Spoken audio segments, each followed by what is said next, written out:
अभनपुर गांव के जंगल में संतोषी माँ की भक्त पीलू चिड़िया अपना एक छोटा सा नाश्ते की दुकान चलाती थी। उसके पति बंटी कबूतर एक मजदूरी का काम करता था। बहुत मेहनत के बाद भी उनकी कमाई नहीं होती थी, लेकिन पीलू संतोषी माँ की भक्ति में कमी नहीं करती थी। एक दिन बंटी जब अपने काम पर गया तो ठेकेदार ने सबको काम से निकाल दिया। मुझे अब नया ठेका नहीं मिल रहा है, इस वजह से मैं अब तुम लोगों को काम नहीं दे पाऊंगा। अब तुम लोग कहीं और काम देख लो। बंटी वहाँ से काम देखने लगता है, लेकिन उसको कोई भी काम नहीं देता है और ऐसे ही 6 महीने बीत जाते हैं। ऐसे ही एक दिन बंटी दुखी होकर अपने घर आता है। ये तो बहुत मुसीबत आ गई है कि आखिर आए दिन मकान मालिक किराया मांगने आता है, किराना वाला पैसे मांगने आता है। मेरे नाश्ते का काम भी अच्छा नहीं चल रहा है। बहुत बड़ी मुसीबत आ गई है। संतोषी माँ के लिए मुझे खीर पूरी और लाल साड़ी का भोग लगाना था, लेकिन पता नहीं कब मैं ऐसा कर पाऊंगी। हे संतोषी माँ, आप ही दया करो। पीलू संतोषी माँ का व्रत रखती है और उनसे कहती है, हे संतोषी माँ, मैं आपसे बस आपकी सेवा के लिए इतना मांग रही हूँ कि मैं आपको हलवा पूरी का भोग लगा सकूं और लाल साड़ी भेंट कर सकूं। मुझे पता है कि आप सब जानती है कि आपकी ये बेटी किस मुसीबत में है। उस रात पीलू को संतोषी माँ उसको नींद में दर्शन देती है। बेटी, तुमने बहुत कष्ट सही है, लेकिन मेरी भक्ति नहीं छोड़ी। मैं तेरे व्रत से बहुत खुश हूँ और अब डर मत, क्योंकि अब तेरे सारे दुख दूर होने वाले हैं। तुझे एक मदद मिलेगी। और फिर माँ अंतर ध्यान हो जाती है। अरे, मुझे संतोषी माँ ने खुद दर्शन दिए। जय संतोषी माँ, जय जय संतोषी माँ। उस दिन काम की तलाश में बंटी हरिया तोता के पास जाता है। हरिया काका, मुझे कुछ काम दे दो, मेरे घर की बहुत बुरी हालत है। क्या हुआ बंटी, तुम तो बहुत कमजोर लग रहे हो। बंटी उन्हें पूरी बात बताता है। हमारे लिए घर का खर्च भी निकालना मुश्किल हो रहा है। लेकिन बंटी, मैं तुम्हें क्या काम दे सकता हूँ? कोई भी काम दे दो काका, आजकल तो मशीन का जमाना है, हाथ से तो कोई काम ही नहीं होता है। पीलू बेटी को क्या क्या आता है ये बताओ मुझे। अचार पापड़ बना सकती है क्या? हाँ, पापड़ बना लेती है, लेकिन क्यों? मैं ऐसा कर सकता हूँ कि मैं पीलू बेटी के लिए पापड़ बनाने की ऑटोमेटिक मशीन बना कर दे सकता हूँ। इससे तुम्हारी परमानेंट आमदनी शुरू हो जाएगी। अगर आप ऐसा कर देंगे हरिया काका तो कमाल हो जाएगा। आपने तो हमारी मुसीबत ही हल कर दी। पीलू जरूर ये सुनकर खुश हो जाएगी। बंटी पीलू को एक खबर देता है। मुझे संतोषी माँ ने दर्शन देकर आशीर्वाद दी थी। उनका आशीर्वाद खाली नहीं गया। फिर थोड़े दिनों में हरिया ऑटोमेटिक पापड़ बनाने की मशीन तैयार कर देता है। पीलू संतोषी माता की आशीर्वाद लेती है और काम शुरू कर देती है और अपनी पापड़ की दुकान चला देती है। उसकी दुकान में सुंदरी सेठानी आती है। पीलू, तुम्हारी ये नायाब पापड़ मशीन तो मैंने कभी नहीं देखी। सब संतोषी माता की दया है सुंदरी जी। मेरे पास अलग अलग तरह के पापड़ है। ठीक है, मुझे 2 किलो मिक्स पापड़ पैक कर दो। और एक के बाद एक ग्राहक पीलू की दुकान में मशीन के पापड़ खरीदने के लिए आने लगते हैं। अब पीलू बहन, तुम्हारे पापड़ तो लाजवाब है। मेरी सहेली को भी बहुत पसंद आए। ऐसा करो, 5 किलो पापड़ दे दो। जय संतोषी माँ। बबली बहन, आप बहुत अच्छी है, ये लीजिए। और जल्दी ही पीलू को फायदा होना शुरू हो जाता है। बंटी भी उसका साथ देता था और बड़े बड़े ऑर्डर्स लेकर आता था। इस तरह से संतोषी माँ के आशीर्वाद से उनका जीवन सरल हो जाता है। संतोषी माँ, आज मैं आपके लिए हलवा पूरी और लाल साड़ी लाई हूँ और मैं गरीब महिलाओं को भी प्रसाद और साड़ी दूंगी। जय संतोषी माँ, जय जय संतोषी माँ। जय संतोषी माँ। लोगों की मन की बात जानना बहुत कठिन होता है। अब बोले ना असली बात। पीलू के कहने पर कड़क वैसा ही करता है और चोर पूरा सच उगल देता है। भोजपुर गांव के जंगल में पीलू चिड़िया एक साधु के पास जाती है। साधु महाराज जी, मुझे कोई तरीका बताइए जिससे मैं लोगों के मन की बात जान सकूं। लोगों की मन की बात जानना बहुत कठिन होता है बेटी, लेकिन तुम्हें मैं एक सैनिटाइजर देता हूँ। तुम इससे जिस पर भी छिड़काओगी वो सच बोल पड़ेगा।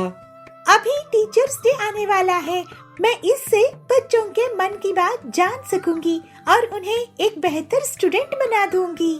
ठीक है बेटी। अगले दिन फिर पीलू स्कूल जाती है और क्लासरूम में आती है। बंटी, तुमने होमवर्क क्यों नहीं किया है? ओ ना मैडम जी, टीचर्स डे की तैयारी कर रहा था तो टाइम कैसे निकला पता ही नहीं चला। पीलू उस पर साधु का दिया हुआ सैनिटाइजर छिड़का देती है और वो सच बोलने लगता है। मैडम जी, मैं सो रहा था, मोबाइल में गेम खेल रहा था, होमवर्क करने का मन नहीं था और टीचर्स डे कब है मुझे पता ही नहीं। अब बोले ना असली बात। बंटी को पनिशमेंट मिलती है। कालू ये सब देखकर सोचता है, मैं ये सैनिटाइजर चुरा लूंगा। कालू पीलू के बैग से चुपचाप सैनिटाइजर चुरा लेता है। फिर वो मजे लेने लगता है। वाह भाई साहब, आपके बेटे को तो बहुत अच्छी नौकरी लगी है। कालू उस पर सैनिटाइजर छिड़का देता है। मेरा बेटा आपके बेटे से ज्यादा टैलेंटेड है। आपका बेटा रिश्वत देकर नौकरी में लगा है। अरे क्या बकवास कर रही हो? और कालू हंसता है। शाम में कालू पीलू और उसके पति जाबाज के घर के पास जाते हैं। क्यों जाबाज जी, आज भी आप घर लेट आए हो? कहाँ थे? वह एक दोस्त से मिलने अस्पताल गया था। कालू उस पर सैनिटाइजर छिड़का देता है। अरे मैं कोई अस्पताल नहीं गया था। तुम टीचर हो ना, तो तुम्हारी डांट से डर लगता है तो थोड़ा झूठ बोल दिया। मैं तो बार में गया था। हाँ, अभी मजाक चकाती हूँ तुमको। जाबाज की झाड़ू से पिटाई हो जाती है। ये देखकर कालू बहुत ही खुश होता है। तभी पीलू उससे सैनिटाइजर छीन लेती है और कालू को डांट लगती है। कालू, ये तुम स्टूडेंट्स के भले के लिए था, तुम्हारी मस्ती के लिए नहीं। अब तुम टीचर्स डे में 5 ऐसे लिख कर लाओगे। अगर कोई बहाना बनाए तो याद रखना, मेरे पास ये सच उगलने वाला सैनिटाइजर है। जी जी मैडम। ये सुनकर कालू वहाँ से भाग गया। अरे पीलू, ये साधु का दिया सैनिटाइजर इतना असरदार है, ये तुम इससे कड़क की मदद क्यों नहीं करती? सुना है वो एक बहुत बड़े चोर को पकड़कर लाया है, लेकिन वो पैसा कहाँ छुपाया है ये नहीं बता रहा है। मेरा भाई इंस्पेक्टर कड़क की भी मैं इसी सैनिटाइजर से मदद करती हूँ। फिर पीलू कड़क के पास पुलिस स्टेशन जाती है। कड़क भाई, ये सैनिटाइजर लो और इस चोर पर छिड़का दो। पीलू के कहने पर कड़क वैसा ही करता है और चोर पूरा सच उगल देता है। फिर सभी बच्चे पीलू को टीचर्स डे पर बहुत सम्मान देते हैं। कालू उस पर 5 ऐसे पूरी ईमानदारी से लिख कर लाता है और सरकार भी पीलू को टीचर्स डे के दिन चोर से पैसा निकलवाने के लिए इनाम देती है। इस तरह से पीलू एक अच्छी टीचर होकर सभी स्टूडेंट्स का जीवन सुधारने में कामयाब होती है। माँ, मुझे रेलगाड़ी की चित्र बनाना है। अरे मुझे तंग मत करो, अपने पिताजी से जाके पूछो। अरे पिंकी बेटा, मुझे तंग मत करो, अपनी स्कूल की कोई भी किताब में बना ले। इतनी क्यों चिंता कर रही है? ये भी कोई समस्या है? एक गांव में पिंकी नाम की लड़की अपने माँ बाप के साथ रहती थी। पिंकी बहुत सयानी थी। जो कुछ देखती थी उसको अपने पेंसिल से अपनी किताबों में चित्र बनाती थी। पिंकी की इस आदत को माँ बाप की प्रोत्साहन भी था। पिंकी कक्षा 2 में पढ़ती थी। एक दिन उसने अपनी किताब में रेलगाड़ी देखी। रेलगाड़ी तो बहुत लंबी होती है, उसको कहाँ पर चित्र बनाए, ये पिंकी की समस्या थी। पिंकी घर आई। माँ, मुझे रेलगाड़ी की चित्र बनाना है, मैं कहाँ बनाऊँ? अरे पिंकी, वो क्या बड़ी बात है, अपनी किताब में बनाओ। अरे माँ, आप तो इतना भी नहीं समझती हो, किताब तो छोटी पड़ेगी। अरे मुझे तंग मत करो, अपने पिताजी से जाके पूछो, मैं खाना पका रही हूँ ना। पिताजी, मैं रेलगाड़ी की चित्र बनाना चाहती हूँ, कहाँ बनाऊँ?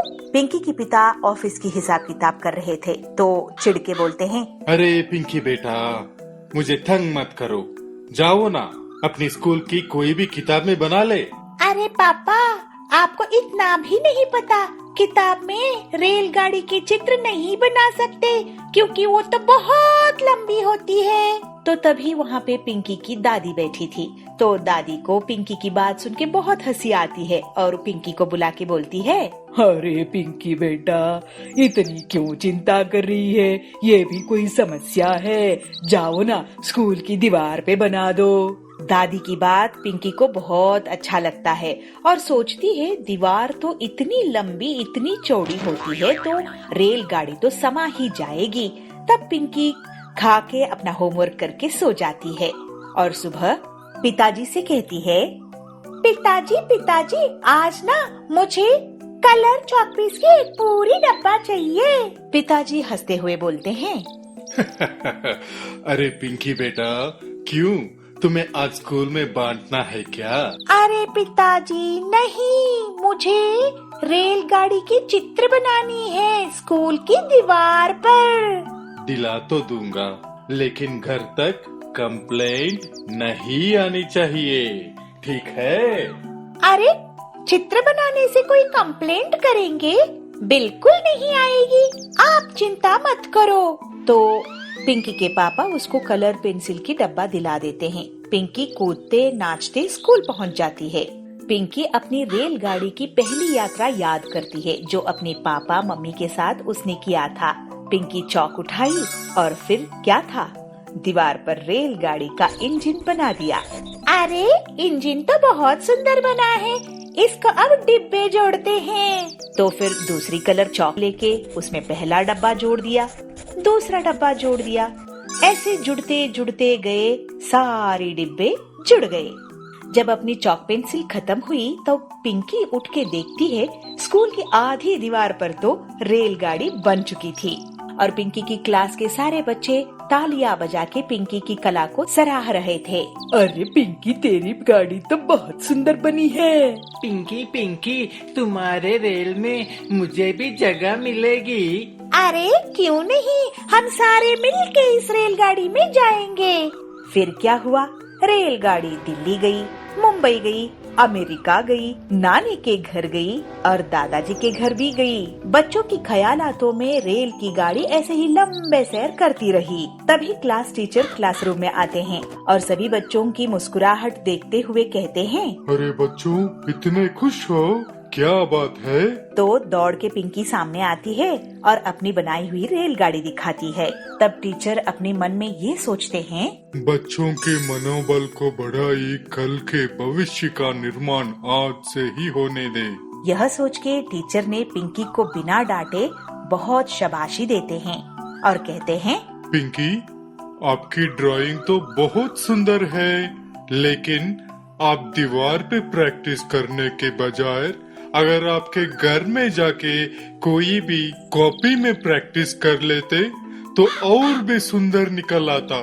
सर, मुझे ना ये लगा कि ट्रेन पुस्तक में काफी नहीं होगा। कोई बात नहीं, मैं आपको सिखा दूंगा। इस बात से पिंकी बहुत खुश होती है और टीचर पिंकी की कॉपी में एक अच्छे से सुंदर से रेलगाड़ी बना देते हैं।